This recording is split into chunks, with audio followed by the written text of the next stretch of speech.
കഴിഞ്ഞ മാസം കേരളത്തിലെ കഴിഞ്ഞ വർഷം ജനിച്ച കുട്ടികളുടെ ജനന നിരക്ക്, ബർത്ത് റേറ്റ് സംസ്ഥാന സർക്കാർ ഔദ്യോഗികമായിട്ട് പുറത്തുവിട്ടിരുന്നു.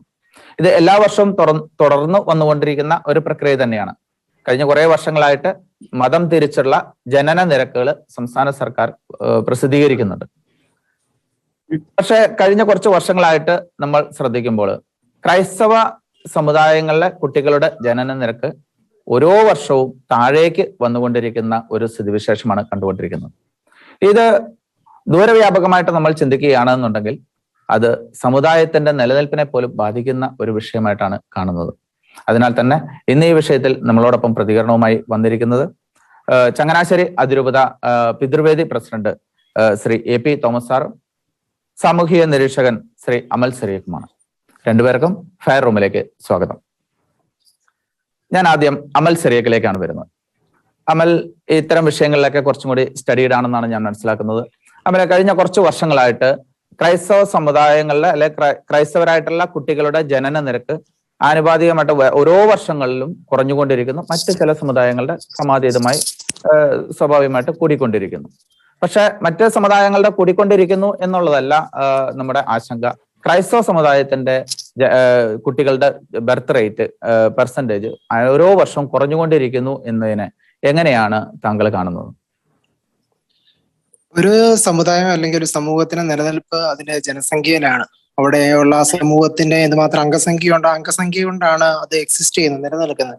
ഇപ്പൊ നിലവിലെ ക്രൈസ്തവരുടെ ഇവിടുത്തെ കേരളത്തിലെ സാഹചര്യം അനുസരിച്ച് നോക്കുകയാണെങ്കിൽ ഏതെങ്കിലും ഒരു കാലഘട്ടത്തിൽ അവർ ഉന്മൂലനം അല്ലെങ്കിൽ ഇവിടെ തീർന്നു പോകാനുള്ള സാധ്യതയാണ് ഇപ്പൊ നമ്മൾ കണ്ടുകൊണ്ടിരിക്കുന്നത്. കാര്യം വളരെ കുത്തനെ അവരുടെ ജനനിരക്ക് കുറഞ്ഞു പോയിക്കൊണ്ടിരിക്കുകയാണ്. അതേസമയം മരണനിരക്കില് വർധനവ് തന്നെ കാണുകയാണ്. അതായത് പ്രൊപ്പോർഷനിറ്റി നോക്കുമ്പോൾ മറ്റ് സമുദായം വെച്ച് നോക്കുമ്പോൾ മരണനിരക്ക് വളരെ കൂടുതലും ജനനിരക്ക് വളരെ കുത്തനെ താഴ്ന്നു പോയിക്കൊണ്ടിരിക്കുന്ന ഒരു കാലഘട്ടമാണ് ഈ കഴിഞ്ഞ വർഷങ്ങളായിട്ട് ഇപ്പം കത്തോലിക്ക സഭയിലും ക്രൈസ്തവ സമൂഹത്തിലൊക്കെ തന്നെ കണ്ടുകൊണ്ടിരിക്കുന്നത്.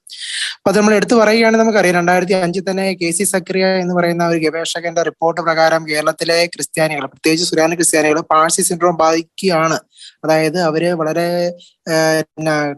കടുത്ത രീതിയിൽ അവരുടെ ജനസംഖ്യ കുറഞ്ഞു പോയിക്കൊണ്ടിരിക്കുന്നു. അതൊരു അപകട സൂചനയാണ് എന്ന് അദ്ദേഹം നമുക്ക് മുന്നറിയിപ്പ് നൽകിയതാണ്. പക്ഷെ എന്തുകൊണ്ടോ നമ്മുടെ സമുദായവും സമൂഹവും ഒന്നും അത് തിരിച്ചറിഞ്ഞില്ല.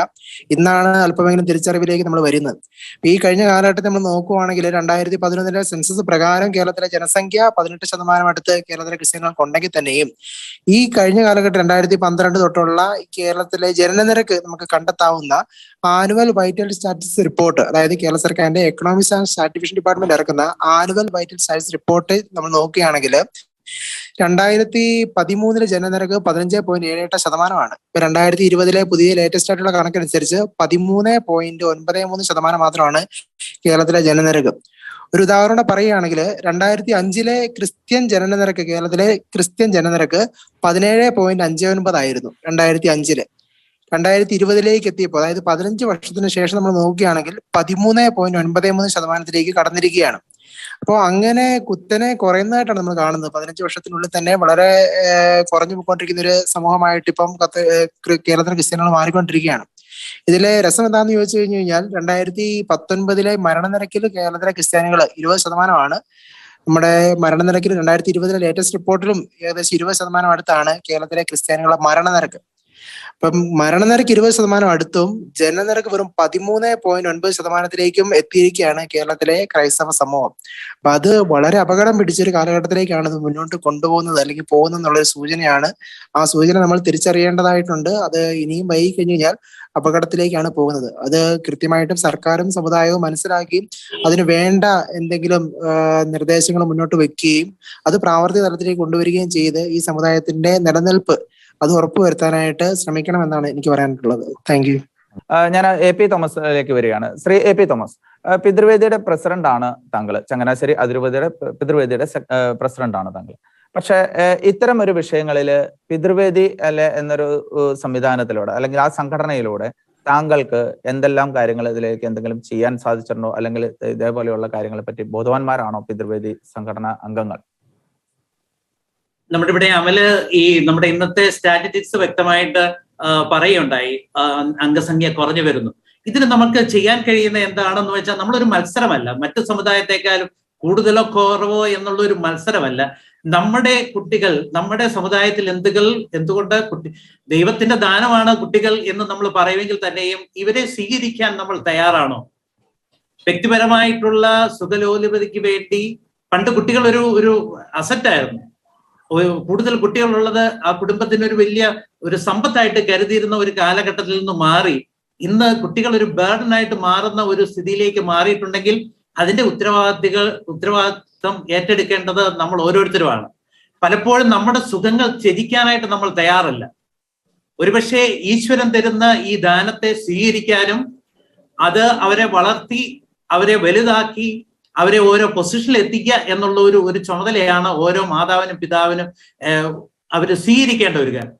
ഒരുപക്ഷെ നമ്മുടെ വിവാഹ പ്രായം മറ്റ് പല ഗ്രൂപ്പുകളും മറ്റ് ആൾക്കാര് 21 കഴിയുമ്പോൾ വിവാഹ പ്രായത്തിലേക്ക് കടന്നു വരുന്നെങ്കിൽ തന്നെയും നമ്മുടെ പെൺകുട്ടികൾ അവര് ഒന്ന് പഠനം കഴിയട്ടെ, ഒന്ന് ജോലിയാവട്ടെ, ഒരു പൊസിഷനിൽ എത്തട്ടെ എന്ന് വിചാരിച്ച് ഇവരുടെ വിവാഹപ്രായം 25ഉം 26ഉം ഒക്കെ കഴിയുമ്പോൾ ആണ് അവർ വിവാഹ മേഖലയിലേക്ക് വരുന്നത്. അന്നേരം ഒരു പ്രൊഡക്റ്റീവ് ആയിട്ടുള്ള ഒരു ഏജ് ഗ്രൂപ്പ് എന്ന് പറയുന്നത് ഒരു 21ഉം 25ഉം ആ ഏജ് ഗ്രൂപ്പിലുള്ളതാണ്. പക്ഷെ നമ്മുടെ സമുദായത്തിലെ വിവാഹിതരാകുന്നവരുടെ എണ്ണം നമ്മൾ നോക്കുകയാണെങ്കിൽ അവര് 25ന് മുകളിൽ 28ഉം 29ഉം 30ഉം വയസ്സുള്ള ആ ഒരു സമയത്താണ് വിവാഹ വേദിയിലേക്ക് കടന്നു വരുന്നത് എന്നുള്ളത് നമുക്ക് കാണാനായിട്ട് കഴിയും. അതോടൊപ്പം തന്നെ എത്രയോ പുരുഷന്മാരാണ് വിവാഹം കഴിക്കാതെ 30 വയസ്സിൽ മേലെയുള്ള എത്രയോ പുരുഷന്മാരാണ് വിവാഹം കഴിക്കാതെ നിൽക്കുന്നത്. ഒരുപക്ഷെ അവർ എന്തുകൊണ്ടാണ് അത്തരമൊരു സാഹചര്യം ഉണ്ടായിട്ടുള്ളത്?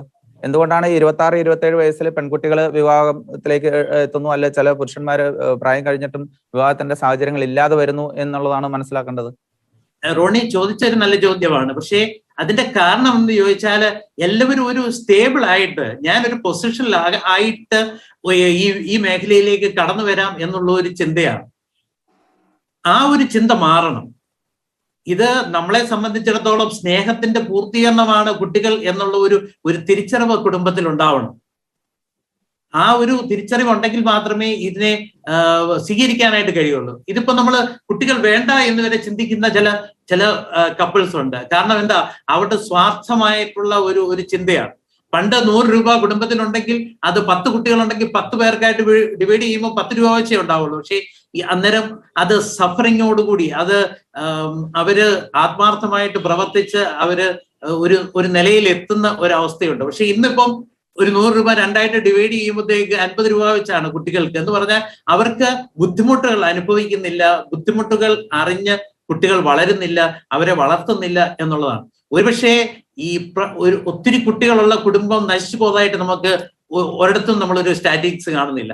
കുടുംബത്തിൽ 15 കുട്ടികൾ ഉള്ളതുകൊണ്ട് അവർ പാപ്പരായി എന്ന ഒരു വാർത്ത നമ്മൾ ഒരിടത്തും കേട്ടില്ല. പക്ഷെ ഒരുപക്ഷെ ചെറുപ്പകാലത്ത് അവരെ വളർത്തുന്ന സമയത്ത് അല്പം ബുദ്ധിമുട്ടൊക്കെ ഉണ്ടാവും. പക്ഷെ അവരൊരു പൊസിഷൻ വരുമ്പോൾ അപ്പന്റെ അമ്മയുടെ ചുറ്റുപാടിൽ മക്കളും കൊച്ചുമക്കളും ഒക്കെ നിൽക്കുന്ന ആ ഒരു സമ്പത്താണ് ഏറ്റവും വലിയൊരു സമ്പത്ത് എന്ന് തിരിച്ചറിയാനായിട്ട് കഴിയണം. അതിനു മുമ്പ് ഞാൻ അമലിലേക്ക് ഒരു കാര്യം കൂടി സൂചിപ്പിക്കാൻ ഉദ്ദേശിക്കുകയാണ്. 2019 സെപ്റ്റംബർ മാസം കേരളത്തിലെ ക്രൈസ്തവ സാമ്പത്തിക സാമൂഹ്യ വിദ്യാഭ്യാസ പിന്നോക്കാവസ്ഥ സംബന്ധിച്ച പഠനവുമായി ബന്ധപ്പെട്ട് കേരള സംസ്ഥാന ന്യൂനപക്ഷ കമ്മീഷൻ മുമ്പാകെ തൃശൂർ അതിരൂപത സമർപ്പിച്ച ഒരു നിവേദനമുണ്ട്. അതാണ് എൻ്റെ കയ്യിലുള്ളത്. അപ്പൊ അതിൽ പറയുന്ന 2 കാര്യങ്ങൾ, ഒന്ന് അമലിപ്പോൾ സൂചിപ്പിച്ചിട്ടുണ്ടായിരുന്നു, ജിയോ പാഴ്സി സിൻഡ്രോം എന്നുള്ളത്.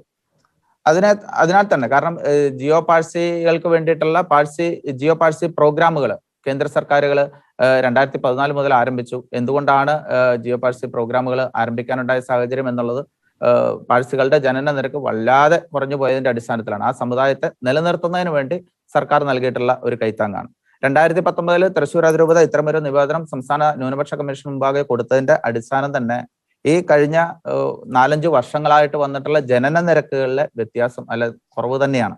അതിൽ എടുത്തു പറഞ്ഞിട്ടുള്ള കാര്യം ഇത്രയാണ്: 1958 കേരളത്തിൽ 25% ക്രിസ്ത്യാനികൾ 2004 സെൻസസ് പ്രകാരം 19.05%, 2011 സെൻസസ് പ്രകാരം 18.38% ആയി കുറഞ്ഞിരിക്കുന്നു.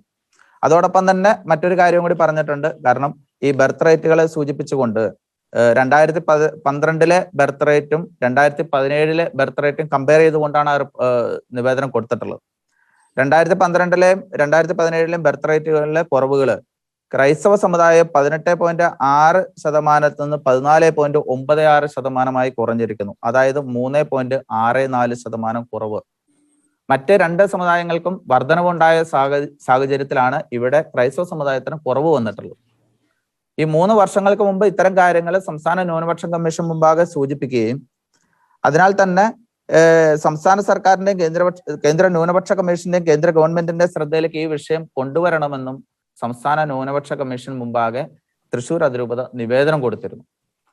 ഇത്തരം കാര്യങ്ങളൊക്കെ കൊടുത്തിട്ടും നമുക്ക് അത്തരം ഒരു രീതിയിലുള്ള സമീപനങ്ങൾ ഗവൺമെന്റുകളിൽ നിന്ന് ലഭിക്കുന്നുണ്ടോ, അതോ ഗവൺമെന്റുകൾ മാത്രം ശ്രദ്ധിച്ചാൽ മതിയോ ജനന നിരക്ക് കൂട്ടുന്നതിന്?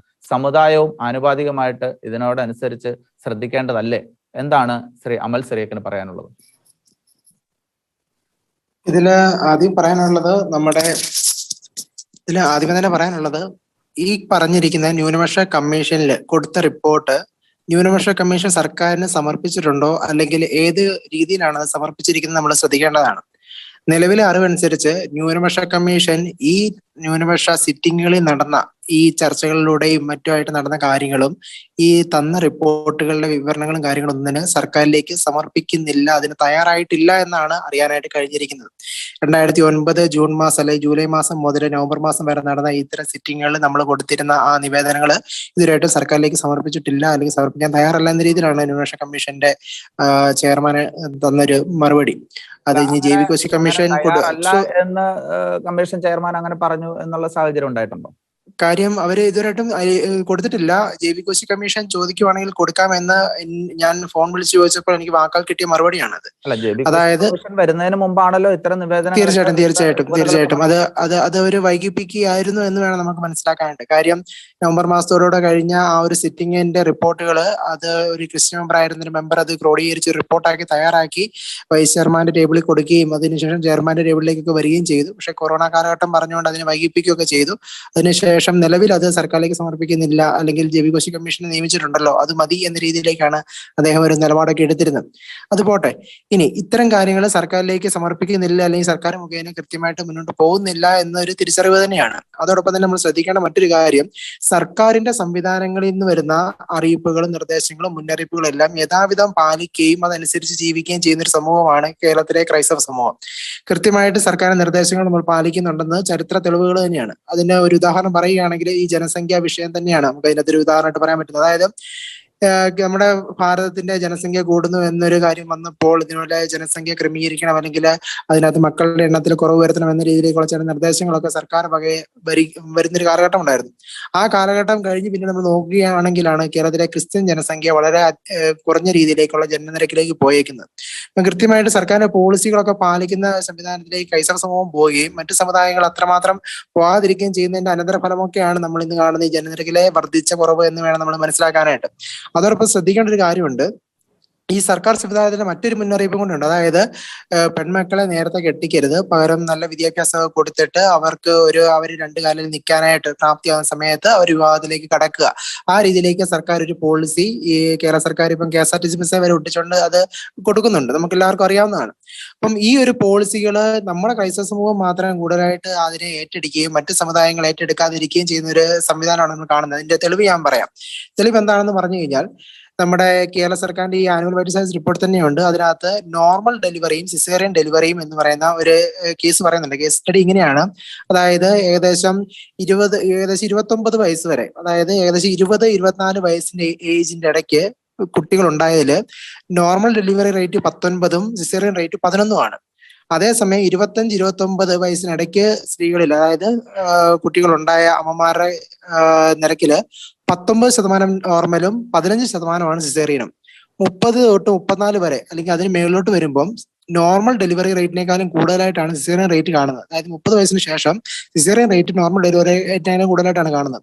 ഇനി ശ്രദ്ധിക്കേണ്ട മറ്റൊരു കാര്യം, സിസേറിയന്റെ കാര്യത്തിൽ ഏകദേശം ഒരു 3 സിസേറിയൻ വരെ ആകാവുള്ളൂ എന്ന രീതിയിലേക്കാണ് നമ്മുടെ പല ആശുപത്രികളിലെയും ഡോക്ടർമാര് ഈ ഗർഭിണികളോട് പറയുന്നത്, അല്ലെങ്കിൽ അവരോട് മുന്നോട്ട് വെക്കുന്ന കാര്യം. അതായത് കൂടുതലായിട്ട് സിസേറിയനിലേക്ക് പോകരുത്, അപകടമാണെന്ന രീതിയിലേക്കാണ് പോകുന്നത്. ഇപ്പം ഏകദേശം ഒരു 25 വയസ്സിന് ശേഷം സിസേറിയൻ റേറ്റ് നല്ല രീതിയിൽ കൂടുന്നതായിട്ടാണ് നമ്മൾ കാണുന്നത്. അപ്പം ആദ്യ കുട്ടികൾ ഉണ്ടാകുന്ന ഒരു കണക്ക് നമ്മളൊന്ന് ശ്രദ്ധിക്കുകയാണെങ്കിൽ മനസ്സിലാക്കേണ്ട ഒരു കാര്യം, കേരളത്തിലെ ഒരു അവസ്ഥ അനുസരിച്ച് കേരളത്തിലെ ക്രിസ്ത്യൻ സമൂഹത്തില് 20 തൊട്ട് 24 വയസ്സിനിടയിൽ കുട്ടികളുണ്ടായ അമ്മമാര് മൊത്തം മതങ്ങളുടെ എണ്ണം എടുക്കുവാണ്. ആ എണ്ണത്തിൽ നിന്ന് പ്രപ്പോർഷനേറ്റ് ക്രിസ്ത്യൻ സമൂഹത്തിൽ 20 തൊട്ട് 24 വയസ്സിനിടയ്ക്ക് കുട്ടികളുണ്ടായ അമ്മമാർ വരും 7.88% മാത്രമാണ്. വെറും 7.88, വെറും 7 അല്ലെങ്കിൽ 8% അടുത്ത് ക്രിസ്ത്യൻ അമ്മമാർ മാത്രമേ ഉള്ളൂ 20 തൊട്ട് 24 വയസ്സിൽ കുട്ടികൾക്ക് ജന്മം നൽകിയിട്ടുള്ളൂ. അതേസമയം മുസ്ലിം സമുദായത്തിൽ അത് 53.78%. 53.78%, ഏകദേശം ഒരു 54% അടുത്തേക്ക് വരും. ഇനി അതിനുശേഷം ഹിന്ദു സമൂഹം എടുക്കുകയാണെങ്കിൽ 37.80% ഹിന്ദു സമൂഹത്തില് 20 തൊട്ട് 24 വയസ്സിനിടയിൽ ജന്മം കൊടുത്ത അമ്മമാര്. അതായത് ഏകദേശം ഒരു 38% അടുത്തേക്ക് വരുമെന്ന് പറയാം. അതായത് ഏകദേശം ഒരു 7.88% മാത്രമാണ് കേരളത്തിലെ ക്രിസ്ത്യൻ അമ്മമാര് 20 തൊട്ട് 24 വയസ്സിനിടയിൽ ആദ്യ കുട്ടിക്ക് ജന്മം നൽകിയ, ആദ്യ കുട്ടിയും പോട്ടെ മൊത്തത്തില് കുട്ടികളുടെ എണ്ണത്തിൽ ജന്മം നൽകിയത്. വെറും 7% അമ്മമാർ മാത്രമാണ് മൊത്തം കുട്ടികളുടെ എണ്ണത്തിൽ ജന്മം നൽകിയ ക്രിസ്ത്യൻ അമ്മമാര്. ഏകദേശം ക്രിസ്ത്യൻ അമ്മമാരുടെ നിരക്ക് നമ്മൾ നോക്കുകയാണെങ്കിൽ 30 വയസ്സിന് ശേഷമാണ്, അല്ലെങ്കിൽ 25 തൊട്ട് 29 കാലഘട്ടത്തിലും വെറും 16.60 ഉള്ളൂ. 16.60 അമ്മമാർ മാത്രമേ ഉള്ളൂ കുട്ടികൾക്ക് ജന്മം കൊടുക്കുന്നുള്ളൂ. 30 തൊട്ട് 34 വയസ്സ് നോക്കുവാണെങ്കിൽ 19.02% വർദ്ധിച്ചിരിക്കുകയാണ്. 35 തൊട്ട് 39 വയസ്സിനിടയിലും ഏകദേശം 18.33%, 40 തൊട്ട് 44 വയസ്സിനിടയിൽ 21.55% വർദ്ധിച്ചിരിക്കുകയാണ്. അതായത് ഇളം പ്രായത്തിൽ, അതായത് ചെറിയ പ്രായത്തിൽ കുട്ടികൾ ഉണ്ടാകുന്നില്ല, അല്ലെങ്കിൽ കുട്ടികള് അതായത് അവര് ഒന്നെങ്കിൽ കല്യാണത്തിലേക്ക് പ്രവേശിക്കുന്നില്ല, വിവാഹത്തിലേക്ക് പ്രവേശിക്കുന്നില്ല, അല്ലെങ്കിൽ കുട്ടികൾക്ക് ജന്മം നൽകുന്നില്ല എന്നാണ് മനസ്സിലാക്കാനായിട്ട്. 30 വയസ്സിന് ശേഷത്തേക്കാണ് കൂടുതലായിട്ടും ക്രിസ്ത്യൻ അമ്മമാരിൽ കുട്ടികൾ ഉണ്ടാകുന്ന ഒരു കാലഘട്ടത്തിലേക്കാണ് കാണുന്നത്. ഈ 30 വയസ്സ് അത്തരം ഒരു സാഹചര്യം എന്നാണ് അമല് പറയാനുള്ളത്? എന്താണ് അമലിന്റെ ഒരു നിരീക്ഷണം? അതാണ് ഞാൻ ആദ്യമേ സൂചിപ്പിച്ചത്. ബർത്ത് റേറ്റുകൾ അല്ലെങ്കിൽ ഈ ലേറ്റ് മാരേജുകൾ അല്ലെ ലേറ്റ് ആയിട്ട് കുട്ടികൾ ഉണ്ടാവുന്ന സാഹചര്യം എന്താണെന്നുള്ളതാണ് പറയാനുള്ളത്. അതാണ് ആദ്യമേ തന്നെ സൂചിപ്പിച്ചത്. ഒന്ന്, പല പല കാരണങ്ങൾ ഇതിനകത്ത് നമുക്ക് കാണാൻ സാധിക്കും. ഒന്ന്, നമുക്ക് ഇതിനകത്ത് ഒരു കാര്യം കൂടി ഞാൻ പറഞ്ഞു വെച്ചിട്ട് ഞാൻ അതിലേക്ക് കടക്കാം. അതായത് ഇവിടെ ശ്രദ്ധിക്കേണ്ടത് 20 തൊട്ട് 24 വയസ്സിനിടയിൽ കുട്ടികൾ ഉണ്ടായാലും ഞാൻ പറഞ്ഞു 7.88 മുസ്ലിം സമൂഹത്തിൽ 53, ഹിന്ദു സമൂഹത്തിൽ 37. 25 തൊട്ട് 29 വയസ്സിനിടയിൽ അമ്മമാരായത് ക്രിസ്ത്യൻ സമൂഹത്തിൽ 16.60, മുസ്ലിം സമൂഹത്തിൽ 36.68, ഹിന്ദു സമൂഹത്തിൽ 45.96. ഇനി മറ്റ് തലത്തിലേക്ക് വരുമ്പോഴാണ് ക്രിസ്ത്യൻ നിരക്ക് കൂടുതലായിട്ട് ഞാൻ പറഞ്ഞു. ഇതിനകത്ത് ശ്രദ്ധിക്കേണ്ട ഒരു കാര്യം, സർക്കാരിന്റെ പോളിസി ഞാൻ ആദ്യം പറഞ്ഞായിരുന്നു. അതായത് പ്രായമായതിനു ശേഷം മക്കളെ കെട്ടിക്കുക എന്ന രീതിയിലേക്ക്, പെൺമക്കളെ കെട്ടിക്കുക എന്ന രീതിയിൽ പല പോളിസികൾ വരുന്നുണ്ട്. അല്ലെങ്കിൽ വിദ്യാഭ്യാസം കഴിഞ്ഞു മതി, ജോലിയൊക്കെ കിട്ടിയിട്ട് ശേഷം മതി എന്ന രീതിയിലേക്കുള്ള പല കാര്യങ്ങളും മുന്നോട്ട് വെക്കുന്നുണ്ട്, സമൂഹം മുന്നോട്ട് വെക്കുന്നുണ്ട്, സർക്കാർ സംവിധാനങ്ങൾ മുന്നോട്ട് വെക്കുന്നത്. അതൊക്കെ അപ്പാടെ കേൾക്കുന്ന രീതിയിലേക്ക് ഒരു സമൂഹം മാറിയപ്പോൾ മറ്റു സമൂഹങ്ങൾ അത്രമാത്രം കേൾക്കുന്നുണ്ടോ, അതനുസരിച്ച് പോകുന്നുണ്ടോ എന്നുള്ളൊരു ചോദ്യചിഹ്നമാണ്. അതൊരു കാരണമാണ്. രണ്ടാമത്തെ ഒരു കാരണം ശരിക്കും പറഞ്ഞു കഴിഞ്ഞാൽ ഇവിടുത്തെ ക്രൈസ്തവ സമൂഹത്തിന് ബാധിച്ചിരിക്കുന്ന ഒരു പ്രശ്നമാണ്. പ്രശ്നം എന്ന് പറഞ്ഞു കഴിഞ്ഞാൽ ഇത്രയേ ഉള്ളൂ, സർക്കാർ ആനുകൂല്യങ്ങളും അവകാശങ്ങളും ഒന്നും കൃത്യരീതിയിലേക്ക് ഈ സമൂഹത്തിലേക്ക് എത്തുന്നില്ല. അതിലേക്ക് അവിടെ ഒരു പറയുകയാണെങ്കിൽ ഒരു ഫിനാൻഷ്യൽ ബാക്കപ്പ് ഈ സമൂഹത്തിന് ഇല്ല എന്ന് വേണം നമുക്ക് പറയാനായിട്ട്. കാര്യം സംവരണം പറയുകയാണെങ്കിൽ തന്നെ നമുക്കിപ്പോൾ അറിയാം, OBC സംവരണം ലാറ്റിൻ ആംഗ്ലോ ഇന്ത്യൻ ആ സമൂഹങ്ങൾക്കും കുറച്ച് വളരെ ചെറിയ പേഴ്സൻറ്റേജിലുള്ള ക്രിസ്ത്യാനികൾക്ക് മാത്രമേ ഇവിടെ ലഭ്യമാവുന്നുള്ളൂ. നല്ലൊരു ഭൂരിപക്ഷ ക്രിസ്ത്യാനികൾക്കും ശരിക്കും പറഞ്ഞു കഴിഞ്ഞാൽ ഒരു OBC കാറ്റഗറിയിലുള്ള സംവരണം ഒന്നും തന്നെ ലഭ്യമാകുന്നില്ല. അപ്പൊ അത്തരത്തിലുള്ള സംവരണത്തിന് ലഭ്യത കുറവ് മൂലം തന്നെ ഒരു ഫിനാൻഷ്യൽ ബാക്കപ്പ് ആ ഒരു സമൂഹത്തിൽ ക്രിയേറ്റ് ആയിട്ടുണ്ട്. അതോടൊപ്പം തന്നെ നമുക്കറിയാം പല സ്ഥലങ്ങളിലും ഈ സംവരണത്തിന്റെ കേസ് കാരണം പ്രിവിലേജസ് നഷ്ടപ്പെടുക. അതായത് വിദ്യാഭ്യാസത്തിലാകട്ടെ, അത് സ്കൂൾ തലത്തിലും കോളേജ് തലത്തിലും ഒക്കെ തന്നെ വിദ്യാഭ്യാസത്തിന്റെ കാര്യങ്ങളിൽ, ജോലി തലങ്ങളിലും ഒക്കെ ഈ സംവരണത്തിന്റെ കാര്യങ്ങൾ വരുമ്പോൾ സ്വാഭാവികമായിട്ടും ഒരു ഫിനാൻഷ്യൽ ബാക്കപ്പ് ഈ സമൂഹത്തിന് ഇല്ലാതെ പോകുന്നതുകൊണ്ട് ഒരു ഫിനാൻഷ്യൽ സ്റ്റെബിലിറ്റി എത്തിയതിനു ശേഷം വിവാഹത്തിലേക്ക് കടക്കുക എന്ന രീതിയിലേക്ക് യുവജനങ്ങളുടെ ഇടയിലേക്ക് ഒരു ആശയം വന്നിട്ടുണ്ട്. അപ്പൊ ഫിനാൻഷ്യൽ സ്റ്റെബിലിറ്റി ഇല്ലാതെ നമ്മൾ വിവാഹത്തിലേക്ക് കടന്നു കഴിഞ്ഞു കഴിഞ്ഞാൽ കുടുംബം പോറ്റാൻ പറ്റത്തില്ല എന്നൊരു തിരിച്ചറിവ് മൂലം തന്നെ ഒരു സ്റ്റെബിലിറ്റി ആകാനായിട്ടുള്ള കാത്തിരിപ്പാണ് ശരിക്കും പറഞ്ഞ വിവാഹത്തിലേക്ക് അല്ലെങ്കിൽ വിവാഹ സമയം കൂട്ടുന്നതായിട്ടാണ് നമുക്ക് കാണാൻ സാധിക്കുന്നത്. അത് പ്രത്യേകിച്ച് പെൺകുട്ടികളുടെ ഇടയിലേക്കും കൂടുതലായിട്ട് ഇത് വരുന്നുണ്ട്. അപ്പൊ നല്ല വിദ്യാഭ്യാസം പെൺകുട്ടികൾക്കും കൊടുക്കുന്ന ഒരു സമൂഹമാണ് ക്രൈസ്തവ സമൂഹം ആയതുകൊണ്ട് തന്നെ ആ വിദ്യാഭ്യാസം കഴിഞ്ഞവർക്ക് ഒരു ജോലി എന്ന രീതിയിലേക്ക് അടുത്ത ചിന്ത കയറുമ്പോൾ വീണ്ടും വിവാഹപ്രായം ഏറുകയാണ്. അതോടൊപ്പം തന്നെ നല്ലൊരു ജോലി കിട്ടാത്ത സാഹചര്യം പുരുഷന്മാരിൽ, അതായത് ആൺകുട്ടികളിൽ കൂടുന്നതുകൊണ്ട് തന്നെ അവരുടെ വിവാഹപ്രായം നല്ലൊരു ജോലി കിട്ടിയതിന് ശേഷം എന്ന രീതിയിലേക്ക് ആകുന്നത് കൊണ്ട് വിവാഹപ്രായം അവിടെയും കൂടുകയാണ്. അപ്പൊ ആ രണ്ട് കാര്യങ്ങളും നമ്മുടെ സമുദായത്തെ സാരമായിട്ട് തന്നെ ബാധിക്കുന്നുണ്ട്. അത് തീർച്ചയായിട്ടും സർക്കാർ സംവിധാനങ്ങൾ അതിനകത്ത് നല്ല രീതിയിലുള്ള സംവരണ വ്യവസ്ഥകൾ ഈ സമൂഹത്തിനായിട്ട് നൽകണമെന്ന് ആഗ്രഹിക്കുകയാണ്. ഞാൻ ശ്രീ AP തോമസ് സാറിലേക്ക് വരികയാണ്. ഇപ്പോ അമല് ഇപ്പൊ ഒന്ന് രണ്ട് കാര്യങ്ങൾ പറഞ്ഞു. ഫിനാൻഷ്യൽ സ്റ്റെബിലിറ്റിയിലേക്ക് എത്തിയതിനു ശേഷം മാത്രമാണ് വിവാഹത്തിലേക്ക് കടക്കുന്ന സാഹചര്യമാണ് ക്രൈസ്തവ സമുദായത്തിൽ പലരും ഫോളോ ചെയ്തുകൊണ്ടിരിക്കുന്നു എന്നൊക്കെ. അതിന്റെ ഒരു അടിസ്ഥാന കാരണം ഈ ഫിനാൻഷ്യൽ സ്റ്റെബിലിറ്റിയിലേക്ക് എത്താൻ നമ്മുടെ ഒരു യുവജന അല്ലെ ആ ഒരു തലമുറയ്ക്ക് എത്താൻ സാധിക്കാതെ പോകുന്നത് തൊഴിലില്ലായ്മ തന്നെ ഒരു വിഷയം തന്നെ ആയിരിക്കില്ലേ? കാരണം തൊഴിൽ തേടി വിദേശങ്ങളിലേക്ക് പോകേണ്ട ഒരു സാഹചര്യങ്ങളിലേക്ക് വരുന്നു, അല്ലെങ്കിൽ ഇവിടെ തന്നെ നല്ലൊരു തൊഴിൽ ലഭിക്കുമ്പോൾ 30-35 വയസ്സ് ആവുന്നു. ആ ഒരു സ്ഥിതിയും ഇതിന്റെ ഒരു ഘടകം തന്നെയല്ലേ? നേരത്തെ താങ്കൾ പറഞ്ഞു നമ്മുടെ കുട്ടികൾ 2 കുട്ടികളൊക്കെ ആണെങ്കിലും അവരൊക്കെ പഠിപ്പിക്കുന്നതിനുള്ള ചെലവുകളെ പറ്റിയിട്ടൊക്കെ. കാരണം കുട്ടികളെ പഠിപ്പിക്കുന്നതിനൊക്കെ ഭീമമായ ചെലവുകളൊക്കെ വരുന്നുണ്ട്. അപ്പൊ ഇതൊക്കെ തൊഴിലില്ലായ്മ ഒരു വിഷയം തന്നെയല്ലേ? ക്രൈസ്തവ സമുദായത്തിലെ ബഹുഭൂരിപക്ഷം ആളുകളും തൊഴിൽ രഹിതരാണ് എന്നുള്ള ഒരു വിഷയം കൂടി ഇതിനകത്ത് വരുന്നുണ്ട്. കാരണം അത് പറയാൻ കാരണം കേന്ദ്ര ന്യൂനപക്ഷ വകുപ്പ് മന്ത്രി ശ്രീ മുക്താർ അബ്ബാസ് നഖ്വി 2019 പാർലമെന്റിൽ അവതരിപ്പിച്ച ഒരു കാര്യത്തില് തൊഴിൽ രഹിതരുടെ മതം തിരിച്ചുള്ള കണക്കില് ക്രൈസ്തവ വിഭാഗമാണ് ഏറ്റവും കൂടുതൽ തൊഴിൽ രഹിതർ എന്നുള്ള ഒരു കാര്യം അദ്ദേഹം പറഞ്ഞു വെച്ചിരുന്നു.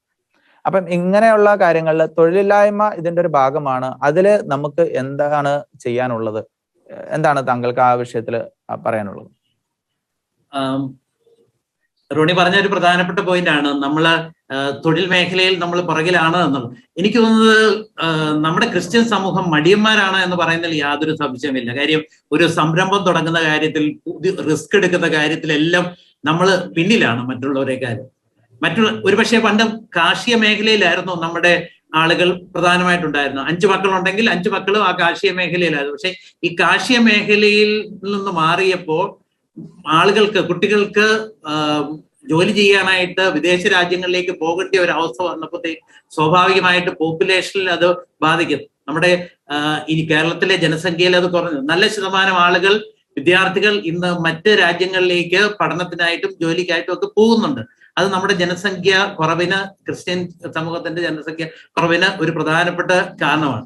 ഒരുപക്ഷെ നമ്മൾ ഈ നമ്മൾ ക്രിസ്ത്യൻ കമ്മ്യൂണിറ്റിയുടെ പോപ്പുലേഷൻ വർദ്ധിപ്പിക്കുന്നതിന് വേണ്ടിയുള്ള കാര്യങ്ങളൊക്കെ നമ്മൾ പ്രൊമോട്ട് ചെയ്യുമ്പോഴും അതിനെ നമ്മൾ പ്രോത്സാഹിപ്പിക്കുമ്പോഴും ഒക്കെ അതോടൊപ്പം നമുക്ക് ഒന്ന് ചിന്തിക്കേണ്ട കാര്യം, നമ്മുടെ ഫിസിക്കലായിട്ടുള്ള ഗ്രോത്തിനോടൊപ്പം നല്ല ഒരു മൂല്യബോധമുള്ള ഒരു ക്രിസ്ത്യൻ കമ്മ്യൂണിറ്റി വളർത്തിവരുത്താനായിട്ട് നമ്മൾ ബോധപൂർവ്വം ശ്രമിക്കണം.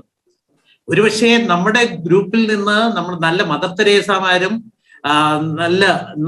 നമ്മുടെ ക്രിസ്ത്യൻ വാല്യൂസ് സമൂഹത്തിൽ പരത്തുന്ന ആളുകളുടെ ഗ്രോത്ത് ആയിരിക്കണം ക്രിസ്ത്യൻ കമ്മ്യൂണിറ്റിയുടെ ഗ്രോത്ത് എന്നുള്ള ഒരു ചിന്തയിലേക്ക് വരണം. ഫിസിക്കലായിട്ട് അത് മറ്റ് സമുദായമായിട്ട് കമ്പയർ ചെയ്തിട്ട് നമ്മുടെ സമൂഹത്തിന്റെ നമ്പർ കുറയുന്നു എന്നതിലെ കൺസേണിനേക്കാളും ഉള്ള ക്രിസ്തു മതത്തിലുള്ള ആളുകൾ ക്രിസ്തീയ മൂല്യങ്ങൾക്ക് അടിസ്ഥാനമായിട്ട് ജീവിതം നയിക്കുന്ന അംഗങ്ങളുടെ നമ്പർ കൂട്ടാനായിട്ടുള്ള ബോധപൂർവമുള്ള ശ്രമങ്ങളാണ് നമ്മുടെ ഭാഗത്ത് നിന്ന് വരേണ്ടത്. ഞാൻ അതിലേക്കൊന്ന് ഇടപെടുകയാണ്. കാരണം ക്രിസ്തീയ മൂല്യങ്ങൾ വളർത്തിക്കൊണ്ട് തന്നെയല്ല നമ്മുടെ സമുദായ സംഘടനകളും നമ്മുടെ വിശ്വാസ പഠനങ്ങളൊക്കെ നടന്നുകൊണ്ടിരിക്കുന്നത്. അതിനെന്തെങ്കിലും മാറ്റങ്ങളുണ്ടോ ഇപ്പോഴും? അപ്പോഴും ആ ക്രിസ്തീയ മൂല്യങ്ങൾ കൊടുത്തുകൊണ്ട് തന്നെയല്ല നമ്മുടെ അടുത്തൊരു ജനറേഷൻ നമ്മൾ വളർത്തിക്കൊണ്ടുവരുന്നത്. തീർച്ചയായിട്ടും റോണി പറഞ്ഞതിനെ 100% യോജിക്കുന്നു ഞാൻ. നമ്മുടെ ചർച്ചകളും നമ്മുടെ കാര്യങ്ങളും ഒക്കെ വരുമ്പോ നമ്മുടെ ജനസംഖ്യ കുറവാണ് എന്ന് ചിന്തിക്കുന്നതോടൊപ്പം നമ്മുടെ ജനസംഖ്യ വർദ്ധിപ്പിക്കാനായിട്ട് നമ്മൾ ശ്രമിക്കണം. ആ കാര്യത്തിൽ ഗവൺമെന്റിന്റെ ഒരു പോളിസിയോ ഗവൺമെന്റിന്റെ ചില നിർദ്ദേശങ്ങളോ അല്ല, നമ്മൾ തന്നെ സ്വാർത്ഥരായിട്ട് ചിന്തിക്കുന്നത് കൊണ്ടാണ്. എനിക്ക് 2 കുട്ടികളെ കൂടുതൽ പോറ്റാനായിട്ട്, അവരെ ശുശ്രൂഷിക്കാനായിട്ട്, അവരെ കരുതാനായിട്ട് എനിക്ക് സാധിക്കില്ല, എനിക്കത് ബുദ്ധിമുട്ടാണ് എന്ന് പറയുന്ന ഒരു മാതാവുള്ളപ്പോഴത്തേക്ക് എങ്ങനെ സാധിക്കും? 8ഉം 9ഉം 10ഉം മക്കളെ നന്നായിട്ട് വളർത്തിയ അമ്മമാര് തങ്ങളുടെ മക്കളും കൊച്ചുമക്കളും ഒരു 3 മക്കളാവുമ്പോഴത്തേക്ക് അവരെ പ്രോത്സാഹിപ്പിക്കുന്നതിന് പകരം അവരെ അതിനകത്തുനിന്ന് പിന്തിരിപ്പിക്കുന്ന ഒരവസ്ഥയിലേക്കൊക്കെ വരുന്നുണ്ട്. ഇതൊക്കെ മാറണം. സമൂഹത്തിന്റെ ആറ്റിറ്റ്യൂഡ് മാറണം. എനിക്കൊന്ന് പണ്ടത്തേൽ ഒത്തിരി മാറ്റം വന്നിട്ടുണ്ട്. കൂടുതൽ മക്കളുള്ള കുട്ടികളെ സ്വീകരിക്കുന്ന രൂപതാ തലത്തിൽ, ഞങ്ങളുടെ ചങ്ങനാശ്ശേരി രൂപതയാണെങ്കിൽ കൂടുതൽ മക്കളുള്ള പേരൻസിനെ ആദരിക്കുന്നു, അവർക്ക് വിദ്യാഭ്യാസത്തിന് സഹായം കൊടുക്കുന്നു, അവരെ പ്രോത്സാഹിപ്പിക്കുന്നു. ഒരുപക്ഷെ ചെറുപ്പകാലത്ത് ഇവരെ വളർത്തുന്ന ആദ്യ കാലഘട്ടത്തിൽ വളരെയധികം ബുദ്ധിമുട്ട് അവരനുഭവിക്കും, പേരൻസ് ബുദ്ധിമുട്ട് അനുഭവിക്കുന്നുണ്ട്. പക്ഷേ അവരൊരു പറക്ക ആകുന്ന സമയത്ത് ആ കുടുംബത്തിൽ ഉണ്ടാകുന്ന ഒരു ഹാപ്പിനെസ്, അത് വളരെ പ്രധാനപ്പെട്ടതാണ്, അത് വളരെ വലുതാണ്. ഒരു കാര്യം കൂടി ഞാനൊന്ന് ഇടപെടുകയാണ്. താങ്കൾ ഇപ്പം പറഞ്ഞു നമ്മൾ രൂപതകൾ ആദരിക്കുന്നു അല്ലെങ്കിൽ അവർക്ക് സഹായങ്ങൾ നൽകുന്നു. അതൊക്കെ നാമമാത്രമായ ചില സഹായങ്ങളും ആദരങ്ങളും മാത്രമല്ല. ഈ ആദരം കൊണ്ട് മാത്രം ഒരു കുടുംബത്തെ ഇപ്പോഴത്തെ ഈ കാലഘട്ടത്തിൽ വരുന്ന ജീവിത ചെലവുകൾ അനവധി ചെലവുകളാണ്. കല്ലറങ്ങാട്ട് പിതാവ് നല്ലൊരു പ്രഖ്യാപനമൊക്കെ നടത്തിയിരുന്നു. അത് കേരളത്തിലെ എല്ലാ ക്രൈസ്തവ സമുദായങ്ങളും അല്ലെ രൂപതകളും അത് ഏറ്റെടുക്കുന്ന സ്ഥിതിവിശേഷം വന്നിട്ടില്ല. കാരണം ഒരു കുട്ടിക്കുള്ള ഒരു സ്കൂളിൽ പഠിക്കുന്ന കുട്ടി, ഒരു കുട്ടിക്ക് ആദ്യത്തെ കുട്ടിക്ക് ഇത്ര ഫീസാണ്, രണ്ടാമത്തെ കുട്ടിക്ക് കുറച്ച് ഫീസ് കുറയ്ക്കുന്ന സ്ഥിതി, മൂന്നാമത്തെ കുട്ടിക്ക് അതിലും കുറയ്ക്കുന്ന സ്ഥിതി, നാലാമത്തെ കുട്ടിക്ക് തീരെ ഫ്രീ ആക്കി കൊടുക്കുന്നു. അത്തരം സ്ഥിതി എന്തുകൊണ്ട് ഏറ്റെടുക്കുന്നില്ല? പൊതു ക്രൈസ്തവ സമുദായം മൊത്തത്തിൽ ഏറ്റെടുക്കുന്നില്ല. എവിടെയെങ്കിലും ഒന്നോ രണ്ടോ അല്ലെങ്കിൽ കുറച്ച് പ്രോ ലൈഫ് ഫാമിലികളെ, ബിഗ് ഫാമിലികളെ കൊണ്ടുവന്ന് ആദരിച്ചത് കൊണ്ട് മാത്രം ഇത്തരം കാര്യങ്ങൾക്ക് ശാശ്വതമായ ഒരു പരിഹാരമാവോ? എനിക്ക് അങ്ങനെ തോന്നുന്നില്ല. റോണി ചോദിച്ച റെലവെന്റ് ആയിട്ടുള്ള ഒരു ചോദ്യമാണ്. നമ്മുടെ കുറച്ച് മക്കൾ കൂടുതലുള്ള കുട്ടികൾക്ക് വിദ്യാഭ്യാസ സഹായമോ അല്ലെങ്കിൽ അവർക്ക് എന്തെങ്കിലും സാമ്പത്തിക സഹായം ചെയ്തുകൊണ്ട് അത് കിട്ടുന്നതിന്റെ പേരിൽ കൂടുതൽ കുട്ടികൾ ഉണ്ടാവട്ടെ എന്നുള്ള ഒരു ചിന്ത ഒന്നും ആളുകളുടെ മനസ്സിലില്ല. പക്ഷേ അങ്ങനെയുള്ള കുട്ടികളെ, അങ്ങനെയുള്ള കുടുംബത്തെ പ്രോത്സാഹിപ്പിക്കുന്ന ഒരു മാർഗം മാത്രമായിട്ടാണ് നമുക്കതിനെ കാണാനായിട്ട് കഴിയുള്ളൂ. മറ്റു രീതിയിലുള്ള പ്രോത്സാഹനമൊക്കെ നമുക്ക് അവരുടെ ഭാഗത്ത് നിന്ന് ഉണ്ടാവണം. ഒരുപക്ഷെ ഞാൻ നേരത്തെ സൂചിപ്പിച്ചതുപോലെ കൂടുതൽ കുട്ടികളുള്ള ഒരു കുടുംബം, കുട്ടികൾ കൂടുതലുള്ളതിന്റെ പേരിൽ അവർ സാമ്പത്തികമായി ക്ഷയിച്ചു പോയ ഒരു അനുഭവം ഒരിടത്തൊന്നും നമ്മൾ കേട്ടിട്ടില്ല. അന്നേരം കുട്ടികൾ ഒരു ദാനമാണ് എന്നുള്ളതും ആ കുട്ടികൾ കൂടുതലുള്ളത് കുടുംബത്തിന്റെ ഒരു ഐശ്വര്യമാണെന്നും ഒരു പ്രായമാകുമ്പോൾ നമ്മളോടൊപ്പം ജീവിക്കാനും നമ്മളെ കരുതാനും അന്യോന്യം കരുതുന്ന ഒരു ജീവിത ഇതാണ് ഏറ്റവും വലിയ സമ്പത്ത് എന്ന് തിരിച്ചറിയാൻ ഓരോ കുടുംബങ്ങളും തയ്യാറാവണം. ഓക്കെ, ഞാൻ അമലിലേക്ക് വരികയാണ്. അമല പല സാഹചര്യങ്ങൾ പറഞ്ഞു, ഇവിടെ ചർച്ച ചെയ്യപ്പെട്ടു. കാരണം ജീവിത ചെലവുകൾ, കുട്ടികളെ വളർത്തുന്ന കാര്യങ്ങൾ, മറ്റ് തൊഴിലില്ലായ്മ, അങ്ങനെ പല വിഷയങ്ങളും നമ്മളിവിടെ ചർച്ച ചെയ്യപ്പെട്ടു. മറ്റൊരു കാര്യം കൂടി ഞാൻ പറയാണ്. ഇപ്പൊ ന്യൂനപക്ഷ സംരക്ഷണം നമുക്ക് രാജ്യത്ത് മൊത്തത്തിൽ ലഭിക്കുന്നുണ്ട്, ന്യൂനപക്ഷ അവകാശങ്ങൾ ലഭിക്കുന്നുണ്ട്. പക്ഷെ കഴിഞ്ഞ ദിവസം സുപ്രീം കോടതിയിൽ പോലും ഒരു ഹർജിയൊക്കെ വന്നിരുന്നു. സംസ്ഥാനങ്ങളിലെ ജനസംഖ്യാനുസൃതമായി ന്യൂനപക്ഷങ്ങളെ നിർണ്ണയിക്കുന്ന ഒരു സ്ഥിതിയിലേക്ക് വരണം എന്നുള്ള രീതിയിലൊക്കെ ഹർജികൾ വന്നിരുന്നു. അതൊക്കെ പഠനങ്ങളിലേക്കാണ്. മറ്റൊരു കാര്യം കൂടി ഞാൻ ചോദിക്കുന്നത്, ന്യൂനപക്ഷങ്ങളിൽ ന്യൂനപക്ഷമായ മൈക്രോ മൈനോറിറ്റി എന്ന ഒരു വിഭാഗം ആളുകളാണ് ഇപ്പൊ ക്രൈസ്തവ സമുദായമായിട്ടുള്ളത്. ന്യൂനപക്ഷങ്ങളിലെ മൈക്രോ മൈനോറിറ്റികൾ. അപ്പൊ ഈ മൈക്രോ മൈനോറിറ്റികളെ സംരക്ഷിക്കേണ്ട micro minority protection and welfare പോളിസികൾ രൂപീകരിക്കുകയും അത്തരം കാര്യങ്ങളിൽ ഗവൺമെന്റ് ശ്രദ്ധാലുക്കളാക്കുകയും ചെയ്യുന്ന വിധത്തില് രൂപതാ തലങ്ങളിലും ഒക്കെ കൃത്യമായ ഇടപെടലുകൾ നടക്കേണ്ട അത്തരം വിഷയങ്ങളിൽ എന്താണ് അമലിന് പറയാനുള്ളത്? വളരെ ചുരുക്കത്തിൽ. തീർച്ചയായിട്ടും ഇടപെടലുകൾ നടന്നേ പറ്റൂ, അല്ലെങ്കിൽ നടക്കണം. അത് തീർച്ചയായിട്ടും നമ്മൾ ഇപ്പോഴും ശരിക്കും കാണുന്നത് രൂപതകള് നമ്മുടെ സമുദായം ചെയ്യണം. സാറാണെങ്കിലും നേരത്തെ പി തോമസ് സാറാണെങ്കിലും പറഞ്ഞു, അതാണ് നമ്മുടെ സമുദായം ചെയ്യണം, സഭ ചെയ്യണം എന്നൊക്കെയാണ് പറയുന്നത്. പക്ഷെ ശരിക്കും പറഞ്ഞു കഴിഞ്ഞാൽ നമ്മൾ ശ്രദ്ധിക്കേണ്ട ഒരു കാര്യമുണ്ട്. ഇവിടെ പോളിസി മേക്കേഴ്സ് എന്ന് പറയുന്നത് ശരിക്കും പറഞ്ഞാൽ സഭയോ സമുദായമോ മാത്രമല്ല, സർക്കാരാണ് ശരിക്കും പോളിസി മേക്കർ എന്ന് പറയുന്നത്.